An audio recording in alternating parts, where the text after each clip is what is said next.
going live. I shared yesterday that I'm going to be doing a 3-day series. This is a big deal because that takes a lot of time, and most of you guys know me and have followed me for quite some time and know that I am a new mommy. So if you guys hear some folks in the background, it's cool. Share with you guys exactly how I have been able to pivot in the field of education from being a classroom teacher to being a coach to a consultant to working in corporate to now I'm working on a new venture. Education is always a part of what I will be and who I am. I love the space of teaching and learning. It really gives me a great heartbeat. And with that said, we're gonna get right into it. I'm not gonna take up all of your time today. I also got a little one to get back to. Y'all probably hear him. He's supposed to be taking a nap, but he not really feeling that right now. So let's get into it.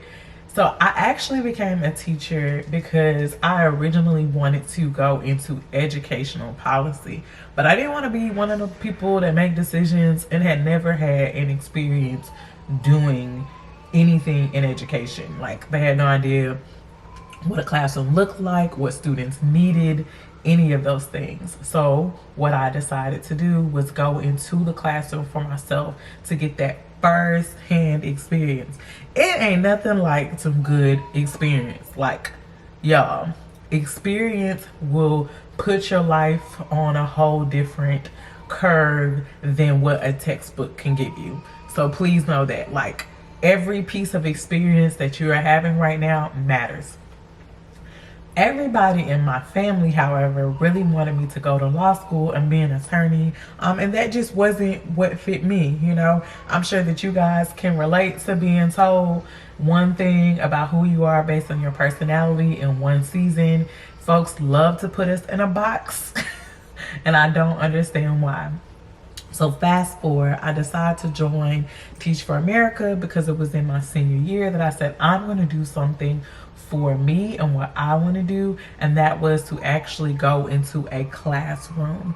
And so after I decided to become a classroom teacher, boom, I said, God, if you want me to do this thing, you are actually going to place me as an 8th grade social studies teacher in Houston, Texas.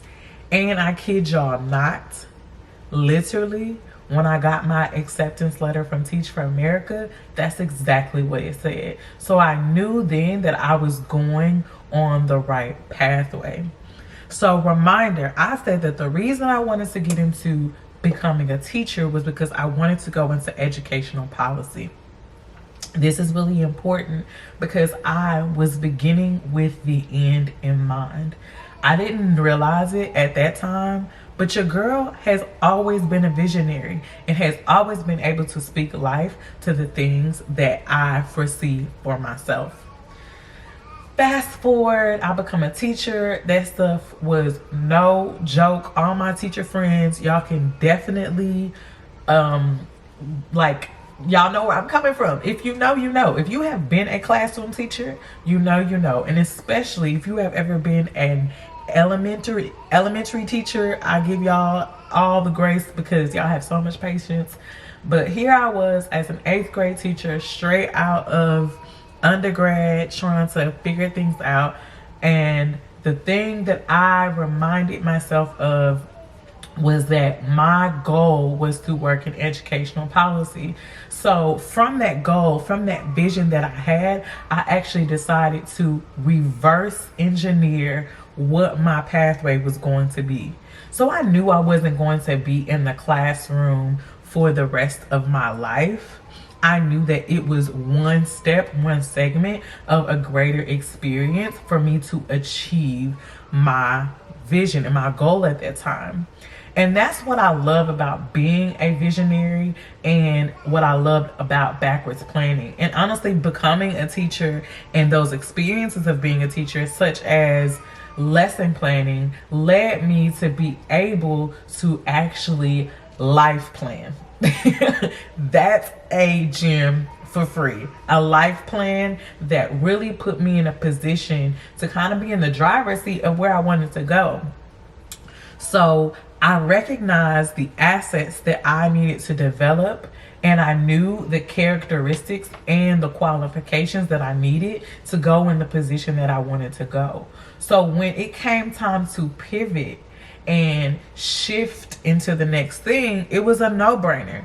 I said, okay, boom, I'm about to go get my master's, and I decided I wanted to do it in instructional technology. I narrowed down the fact that I wanted to work and influence educational technology policy.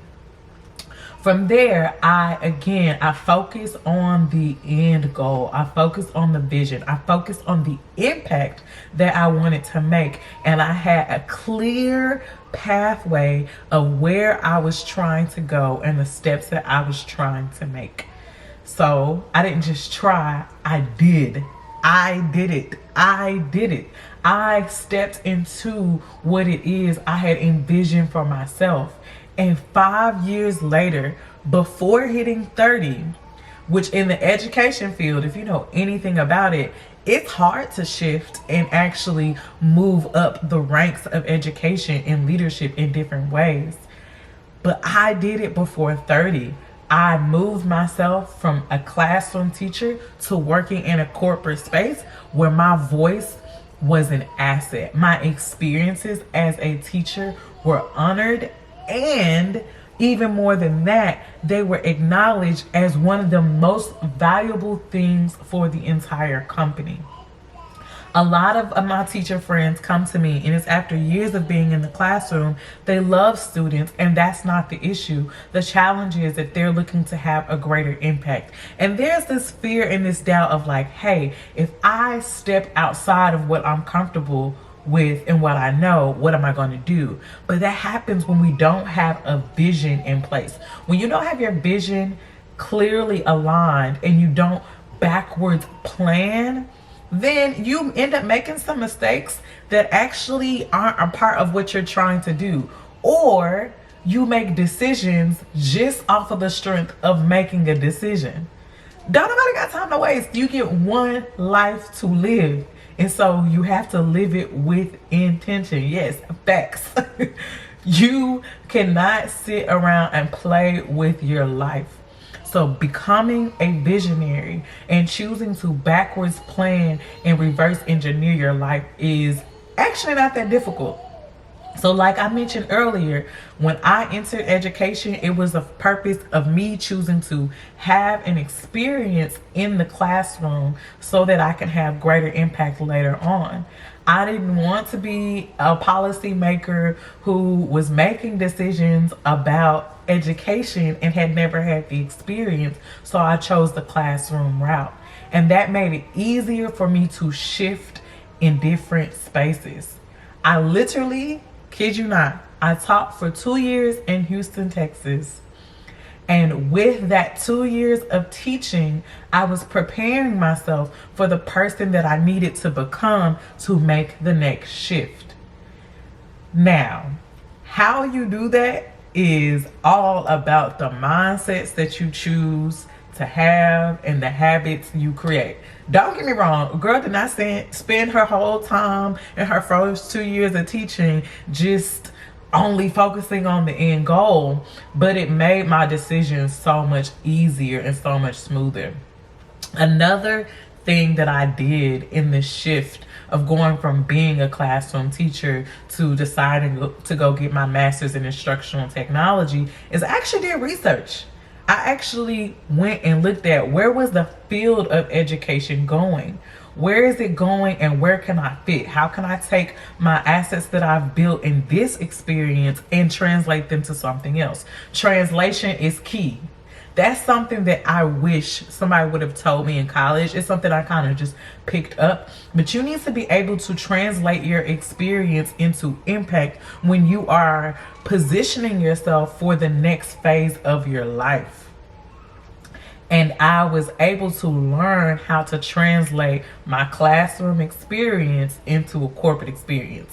Y'all, my last corporate job, and just to be clear, I am no longer working for anyone right now. I am in the position of building and creating a space for myself because of the values that I have developed. And we'll talk about that on another day because remember, this is a 3-day series that I'm doing. But anywho, translation, how I chose to translate my experiences. I interviewed for a corporate job and I said, you know what? I can do this. I have enough qualification. I have enough experience. I was like, the only thing that's going against me is my age. Ageism is a very real thing, and I learned it's a big thing in corporate, it's a big thing in education. It's just an issue, honestly. Like the old guard just never wants to for move out the way so that new innovative ideas and practices can come forth and we can have change. Yes, the organization, yes, you have to be so organized. But it was those foundations of me like learning the key essential things I needed to do that positioned me to be the best person I was in the space when I worked in corporate. But my first interview, they looked at my resume and they legitimately said to me, there's no way you've accomplished all of this that you've accomplished on your resume. But my resume was such a perfect and clear pathway to the role that I was interviewing for that they had never seen someone have such intention. Almost to the point where they were impressed and a little bit scared because I was coming in hot. And when I say coming in hot, that means I was coming in knowing my shit. I knew my stuff. And there's, again, being able to translate your skills from other spaces, but also coming in with the confidence of like, I know my shit. I know it backwards and forwards. And I knew my shit because I believed in the vision that I had in the beginning of my journey and the impact I wanted to make. And so I have always told myself, and it's a little, I'm working through some things now because now I'm in a position where like I'm so used to shifting, I'm so used to pivoting. So I'm now having to work on sitting and being patient and letting things marinate and develop and recognizing that everything's not going to move on my path and plan in time, which is cool. But it's when you have a plan and a vision in place and you reverse engineer your dreams that you can actually put yourself in partnership to work with God, because I'm not going to leave him out this, to work with God on what it is that you are trying to accomplish. But you got to know what you want to accomplish first. You have to know what you want to accomplish first so that you can identify the assets you need to build so that you can come in hot and make the pivot and the shift that you want to make so that you can get to that impact. So, like I said, these are going to be short sessions for the next 2 days. I got 2 more coming up. And what I am asking of you all in this space is for you guys to let me know, what are your visions? What goal are you trying to achieve? And what challenge do you have in achieving them? You can always hit me up in my DMs, my messages. If you have my number personally, you can reach out to me. And I just want to know where you are in getting to your vision and the struggles and the challenges that you have in accomplishing that vision. I'm going to be back tomorrow at the same time. And we are going to talk a little bit about how to win and still be right within. Because Lauryn Hill gave us the tea and the tips, but I don't think too many of us are actually implementing it. And so I'm going to share that with you guys tomorrow. I appreciate this time and this space and the flexibility. Y'all see I'm over here switching and looking at different cameras. So I appreciate you guys. And I just want to say thank you so much. Have a blessed day. Continue to be a visionary. And I'm here as your lifestyle engineer to help you get to where you want to go. Bye, guys. Know that you got some tools and some strategies to start jumpstarting the reverse engineering of the life you want to live. And it's difficult in making this shift. It's not a one time thing that takes a 3-day series, and I know so. So I have created a space specifically for you to begin manifesting those dreams. Join me for a mastermind where we are going to talk about how you translate your values, how to make value based decisions, and how to create some money pathways based on passions and knowledge you already have. Make sure that you get in on this exclusive offer. I can't wait to see you living the life that you deserve.